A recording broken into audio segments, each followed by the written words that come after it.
ma aysan ogeyn Amanda waxa uu masiirkeedu noqon doono iyo dhacdada la yaab kale ee ku dhici doonto. maalin ay go'aansadeen ayada iyo saaxiibadeeda sanado ka hor, waana xilligii ay ku jirtay dugsiga sare, in ay dadka bartaan internetka, khaasatan Facebooka. waxa ay isbarteen nin aan la garanayn oo ku abuuray jacayl.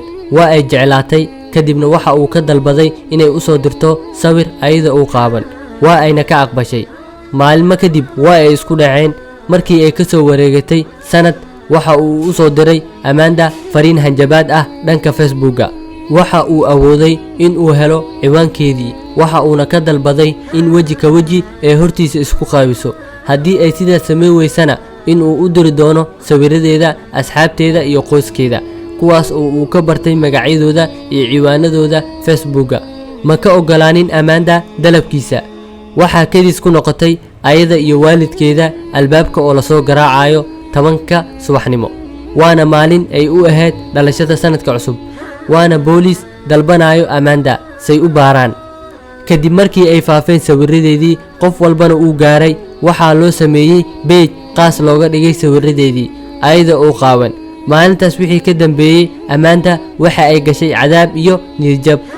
waxa ayna bilowday khamri iyo muqaddaraad. waxayna ehelkeeda bedeleen meeshii ay deganaayeen iyo madrasadii dhowr mar, laakiin wax ma soo kordhin. si ay ugu dhicin gabar kale wixii ayada ku dhacay, qisadeeda waxa ay soo dhigtay barteeda YouTube-ka ayada oo gacanta ku hayso waraaqado. waxa ayna ku qortay waraaqad kasto erayo, waa ayna gedgedinaysay ayada oo weliba aamusan.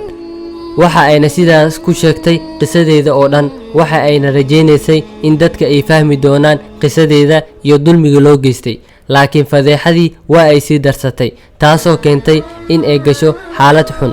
kadibna waa ay isdishay Amanda, weliba si daldalaad ah, taasoo keentay in ay qisadeeda ay qabsatay baraha bulshada oo idil iyo warbaahinta oo dhan. waxaana qisadeeda loo baxshay dilkii uu geystay Facebooka. fadlan muuqaalkan la wadaag qof aad jeceshahay.